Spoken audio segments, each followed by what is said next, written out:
Spiritual bypassing is a defense mechanism that is sneaky to detect because you're being spiritual. Just like every other defense mechanism, it actually blocks you from the truth. It disconnects you from your true feelings, and it holds you back from seeing the big picture. It's basically using spirituality and doing growth work to avoid and repress truly facing your shit head on and taking radical responsibility.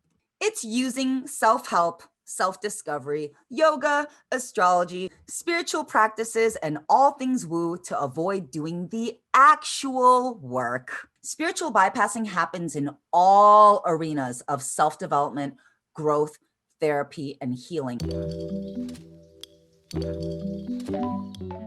Here are some signs of spiritual bypassing and what it can look like. Being overly detached, being overly idealistic, being overly compassionate, pretending everything is fine when it isn't, overemphasizing the positive and not honoring the negative, being self-righteous around being woke and enlightened, being busy doing good things in the world when it's really avoidance, following spiritual and woke accounts, resharing posts, resharing woke memes, resharing quotes, but you're actually not living that yourself, using the lingo and knowing about it without actually doing the real work.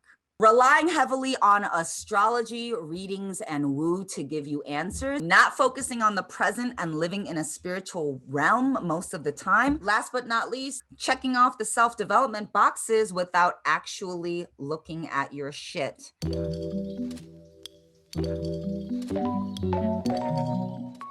When we do spiritual bypassing, we will twist non-attachment and turn it into detachment. We will go from detachment to being like, oh, this isn't me, I'm not part of this, to then it can evolve or devolve into becoming a rescuer, which can devolve into being a martyr, which can devolve into self-abandonment.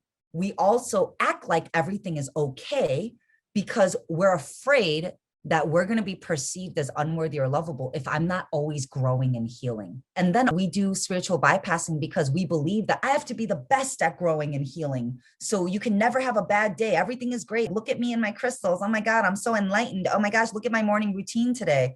I'm so enlightened. I'm the best at growing and healing. There's no growth in that. Spiritual practice and personal growth isn't just about feeling good and winning all the time. It's about learning how to be present and trust the process no matter what you're going through in that moment. You might say, I don't feel good all the time, so I must be doing it wrong and not on my path to enlightenment. Instead, you want this to transform into, I notice that there are times I don't feel good, and I understand that this is an opportunity for me to dig deeper into what I've been avoiding or repressing. When you get faced with shit, that is an opportunity for you to grow, for you to face something head on, and for you to actually transcend, to come into an awakening. Understand that I notice I feel and think this way. Therefore, I should dig deeper to understand why I believe this is true and identify the actual truth that will set me free. This is the work.